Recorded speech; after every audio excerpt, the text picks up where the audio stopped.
In his first 17 tries of the 1977 NASCAR Cup season, Richard Petty won 6 times, 5 Cup events, and one of his qualifying races. He also finished in the top 5 13 times, in the top 10 14, led 1,080 laps in 12 of those 16, and finished 8 times on the lead lap. Even one of the Petty's good customers, Woody Fisher, won the Daytona ARCA race in one of their Dodge Chargers. By the King standards, it may have been, but not dismal by any means. In the last 15 races of that season, he finished in the top 5 7 times, the top 10 9, even led the points by 8 after Pocono. He led 323 laps in all but 2 of those events, and 5 on the lead lap, but finished the season second in points, 386 behind eventual title winner Cale Yarborough. In those first 16 events, it had been difficult to find someone that would have gone against Petty as taking his 7th title. But in the last 15, he led 4 races with 1 lap only and another event with 2 laps only. And those 5 on the lead lap? Is that a harbinger of things to come in 1978? We'll take a look at that coming up. I don't know about you, but I remember where I was at when the direction of my life was formed, Michigan International Speedway, on August 23, 1974, when I saw Richard Petty's fire red and petty blue Dodge go screaming by. Since then, probably just like you, we've been hooked. From our first media gig at the tender age of 15 in 1983 with Grand National Scene, to printing our own Supercars Today magazine in the 1990s, hence our name. Nothing against our open wheel friends, but if it has fenders, our nosy nature wants to find out the who, the why, and the how. We don't necessarily interview these people, we have conversations.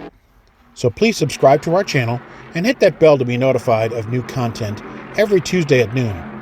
Thanks for watching, and please like, comment on, and share these videos. Today on the program, for 1978, the Dodge Charger that the Petty team had been running since 1974 had been ruled by NASCAR to be too old. However, the sanctioning body also banned the Chevrolet Laguna SS. So when teams arrived in Daytona in December of 1977, Chevrolet drivers were now in Oldsmobiles, and they faced similar problems that the Pettys did. Cale Yarborough and Donnie Allison said they can't drive the Olds. It moves around too much. Petty himself said the Magnum is undrivable at 190 miles an hour.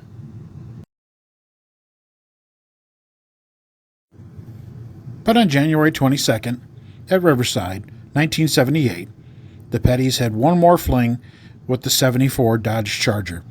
But Richard spun off the course in what he called pilot error, and they broke a rear end, and they placed 16th. With Riverside out of the way, now the 1978 NASCAR season basically begins. And some made their predictions. Like, for example, when Richard Petty passed the $3 million mark in earnings, when they counted those kind of things. Or where David Pearson and Cale Yarborough passed the $2 million mark. Would Pearson win his 100th race? He was already at 99. And would Cale become the 3rd leading all-time race winner in front of Lee Petty?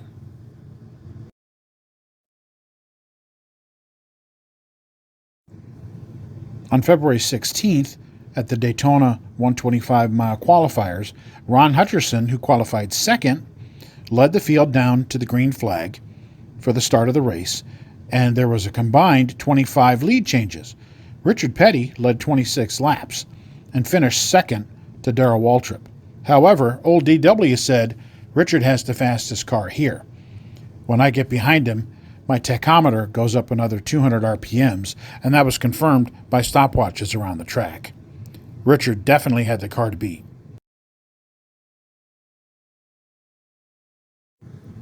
One bright spot heading into 1978 was that Richard finally qualified for the International Race of Champions final round of 9 drivers shooting for the title at Daytona. Third in points, heading into Daytona behind Al Unser and Cale Yarborough. At the drop of the green, Richard Petty led lap 1 after starting 8th. However, by lap 23, things turned sour pretty quick. Point leader Unser tried to get back in line in the backstretch. Petty, trying to miss him, got in the soft grass, spun in front of the field, and was almost T-boned by Johnny Rutherford, right behind the driver's door. Though it did take Richard a few minutes to get out, he explained later, "I don't remember anything. They tell me I talked a lot, but I don't remember what I said. I remember them washing my eyes out. I don't know why everybody's fussing. I've been in worse crashes." Was he cleared to race? Richard said the doctor said, "I can do whatever I want to do." That sounds like a green light to me. Richard's dad Lee said he felt like Cassius Clay after he lost that heavyweight fight the other night. But Richard's been brought up the hard way. He's tough. He cut trees for a living before he tried racing. Richard did practice the Magnum later in the day, and everything seemed fine. As for IROC 9, Al Unser Sr. won the title, and by the way, that's who most people blamed for the wreck. Richard finished 5th in the points and pocketed $20,000. With skies remaining as cloudy as they had for the beginning of Speed Weeks, the Daytona 500 on February 19th took the green flag, and right away, Richard Petty shot into the lead. Waltrip and David Pearson, knowing that they could run faster behind him, all hooked up in a 3-car draft. By lap 61, they'd put all but Bobby Allison and Buddy Baker a lap down. Then it happened. All 3 cars running in the high lane coming out of turn 4, Richard got loose. He got into the wall. Waltrip and Pearson behind him also hit, and they all 3 went sliding into the grass, and Richard even up onto the guardrail. Most pointed the finger of blame at old Blue. He was loose the whole time. It was just a matter of laps before he wrecked. But then come to find out later, it was a blown tire. Pearson and Petty were out of the race, and Waltrip continued on. But David said later, he had the car to beat. Pulled me and Waltrip a half-second a lap faster than we could go on our own. That beep was running.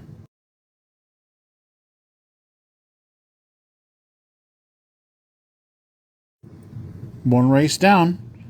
The next one being Richmond, February 26th, and Petty broke a rear end, placed 22nd. Then on March 5th, the North Carolina Motor Speedway, or Rockingham, he finished 4th, but 2 laps down. The good news for David Pearson at Rockingham was he won his 100th race. The bad news for the Pettys is they were mired in 13th, 288 points out.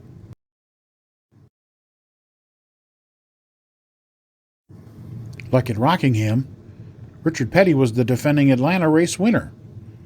And now talk was really ramping up about his winless streak, which dated back to July 4th, 1977 at Daytona. And the reporters asked him, "What's your biggest fear?" He said, "Mine is not making it from the motel to the racetrack in time to start the race." When teams arrived in Atlanta, March 19th, NASCAR greeted them with news that they could add larger spoiler sizes to their cars to fight the instability. Richard started 9th, and though he wasn't out front like he was at Rockingham for 2 laps, he ran with the leaders all day until an alternator belt came off, the car overheated, and they placed 26th. They were still 13th in points. Heading into Bristol, April 2nd, again, talk ramped up about if Petty was concerned that maybe he's losing it. "No," he said emphatically. "If I was directly responsible for all the trouble we've had this year, as the driver, I might look at it like that. If I was getting outrun consistently by the same people, I'd say I was slipping." And what he was talking about happened early, on lap 47, when he got involved in an accident. "I ran off the track trying to miss a wreck, and they hit me anyway. I'm not making excuses, but then I jumped in the 54 car of Lenny Pond, unlapped it, and then gave it back to him. So it can't be just me."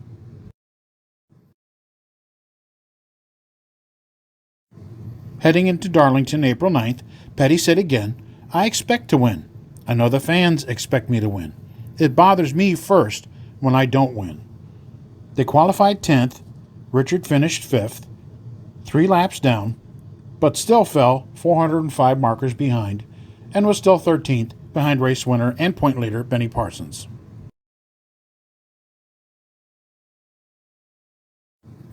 With the streak now at 23 without a victory, Richard, heading into North Wilkesboro April 16th, looked to end this once and for all. It was also the place of his last short track win in 1975. It's always frustrating when you don't win, but honestly, I hate it more for the crew than myself. I can live with it, but it's really working on them. He qualified 7th and finished 2nd. And perhaps they were making headway as they led 129 laps and moved up to 11th in points.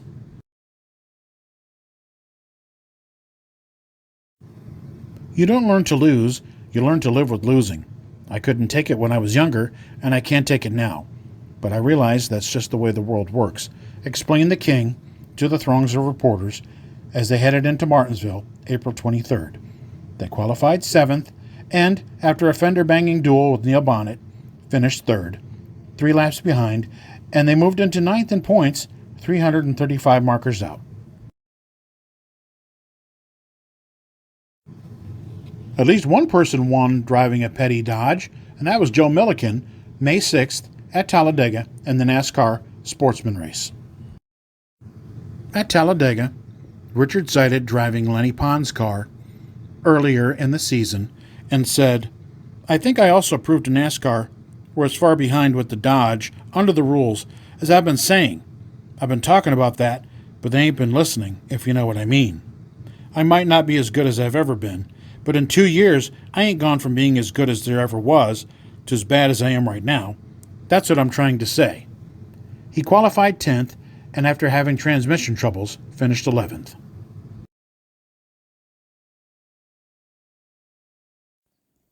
More proof that 1978 was just not their year was at Dover. You had to draw to see if you'd run for the pole. The Pettys didn't even do that. They qualified 15th, finished 7th, but 6 laps down.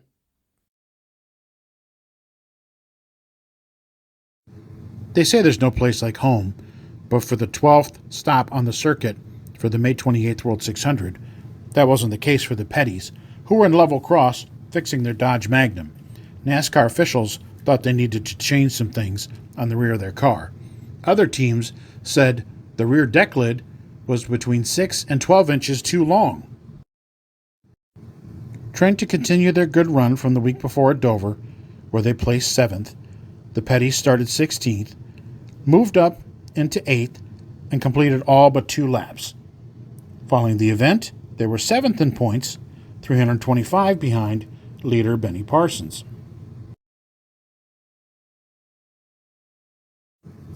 "I'm not planning on letting this be a winless year," said the King, and rolling into Nashville June 3rd, it looked like he was ready to put his money where his mouth was, as he finished 3rd, 4 laps off the pace.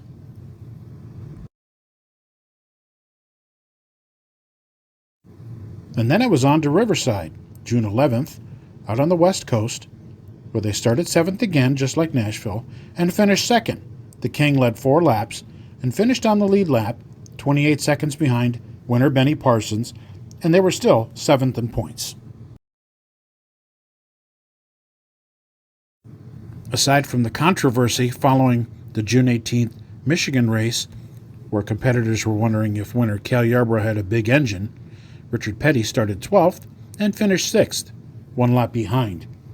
And it moved him up to 5th in points, but 335 markers behind leader Cale Yarborough. And again, the King sat down to talk about the season's fortunes so far. It gets on your nerves. We're not used to winning all the time, but we're used to winning from time to time. The Randleman Rocket even took part in a charity bicycle race at MIS that happened on the pit road and front stretch section of the track, and he didn't win that either.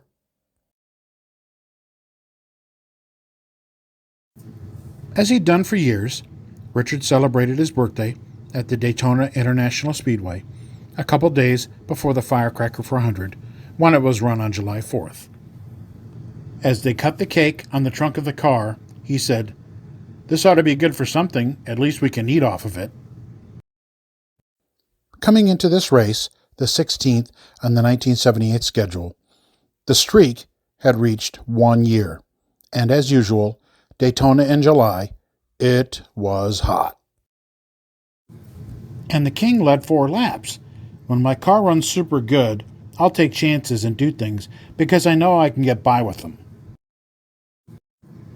Richard finished 4th, 1 lap down, and climbed to 4th in the points, but ironically lost 10 markers to leader Cale Yarborough. Yes, I have thought that maybe we can't cure the problems this time with this car.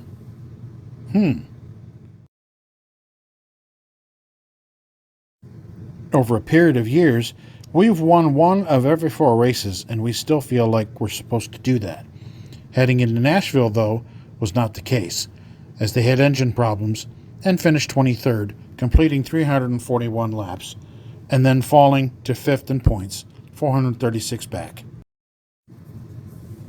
Petty enterprises had given the racing community plenty to talk about during the 1978 season, and heading into Pocono July 30th, they dropped a bombshell. Today, it's not such a big deal if teams switch manufacturers, but back then, it was almost unheard of, and the Pettys announced that they were switching to a General Motors product and the Chevy Monte Carlo. As Richard's wife Linda said, there was nothing else he could do. Okay, sorry, we're putting the cart before the horse, as the switch wouldn't happen until the 20th race of the season at Michigan, and they still had a race to run in the Pocono Mountains. Well, the team qualified 8th, Richard led 5 laps, but they again fell out with engine failure, and were again dropping back in points, now to 6th, 448 markers out.